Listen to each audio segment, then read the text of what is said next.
আমাকে তো ভাই 9 বছরের ছেঁকা দিয়ে চলে গেছে। তার বিদেশ যাওয়ার সময় 15 লাখ টাকার মতো আমার কাছ থেকে নেওয়া হয়েছে। 1 মাস আগেও ফোন দিয়ে আমার সাথে সব প্যাচ আপ করতে চাইছে।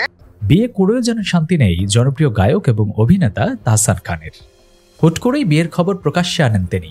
জানান, মেকআপ আর্টিস্ট রোজা আহমেদের সঙ্গে তিনি বিবাহ বন্ধনে আবদ্ধ হয়েছেন। দুই পরিবারের উপস্থিতিতে ঘরোয়া আয়োজনে সম্পূর্ণ হয়েছে তাদের বিবাহ। তবে তাহসান জানানোর আগেই নবদম্পতির ছবি সামাজিক যোগাযোগ মাধ্যমে ভাইরাল হয়, যা ভক্ত মহলে তুমুল ঝড় ওঠে। সবাই শুভেচ্ছা জানান তাহসান এবং তার স্ত্রীকে। এত শুভেচ্ছা বার্তার মাঝেও কেউ কেউ আবার অভিযোগের তীর ছোড়েন রোজার দিকে। সামনে আনা হয় রোজার ফেলে আসা অতীত। সামাজিক যোগাযোগ মাধ্যমে অনেকেই জানিয়েছেন, রোজার বাবা ছিলেন একজন শীর্ষ সন্ত্রাসী।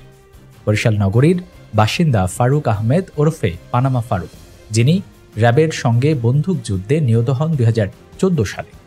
এরপর সামনে আসে রোজা আহমেদের প্রাক্তন প্রেমিক ফয়েজ বেলালের নামটিও। গণমাধ্যমে প্রাক্তন প্রেমিকাকে নিয়ে তিনি কথাও বলেন। প্রাক্তনের অভিযোগ, প্রেমিকার সঙ্গে 9 বছরের সম্পর্ক ভেঙে গেছে তাহসানের কারণে। শুধু তাই নয়, প্রেমিকের কাছ থেকে 15 লক্ষ টাকা নিয়েছেন রোজা, যা ছিল তার বিদেশ যাওয়া নিয়ে। ফয়েজ বেলাল বলেন, আমাকে তো 9 বছরের ছেঁকা দিয়ে চলে গেছে। তার বিদেশ যাওয়ার সময় 15 লক্ষ টাকার মতো আমার কাছ থেকে নেওয়া হয়েছে। 1 মাস আগেও ফোন দিয়ে আমার সঙ্গে সব ব্রেকআপ করতে চেয়েছে, যার কারণও ছিল তাহসানের জন্য। আমার সঙ্গে সম্পর্কের আগেও তার অন্য আরেকজনের সঙ্গে সম্পর্ক ছিল। তিনি আরও বলেন, 2016 সাল থেকে আমাদের সম্পর্ক ছিল। গত 3 মাসের মতো হবে আমাদের মধ্যে ব্রেকআপ হয়েছে।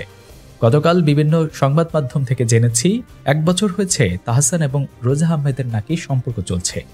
এটা আসলে কতটুকু সত্য আমার জানা নেই, তবে আমাদের মধ্যে ব্রেকআপ হয়েছে মাত্র 3 মাস হলো। যেটা সত্য সেটা আমি বলছি, এটা আমি ঢাকতে পারবো না মিথ্যে দিয়ে। 9 বছরের সম্পর্কের বিষয়ে ফয়েজ আরও বলেন, 9 বছরের একটা সম্পর্ক, এটা কতটা আপন ছিল তা বলে বোঝানো যাবে না। আমাদের সেই শৈশব থেকে প্রেম, সেই ছোটবেলা থেকে শুরু করে ওর বর্তমান ক্যারিয়ার, সবকিছু দিয়ে আমার একটা অবদান ছিল। অভিযোগ তুলে তিনি বলেন, আমি প্রতারিত। তারা বিয়ে করেছে, এর জন্য আমি মোটেও ব্যথিত না। কারণ আপনারা তো বিষয়টি এখন জেনেছেন, আর এই জন্যই আমাদের সম্পর্কটা ব্রেকআপ হয়েছে। আমি প্রতারিত।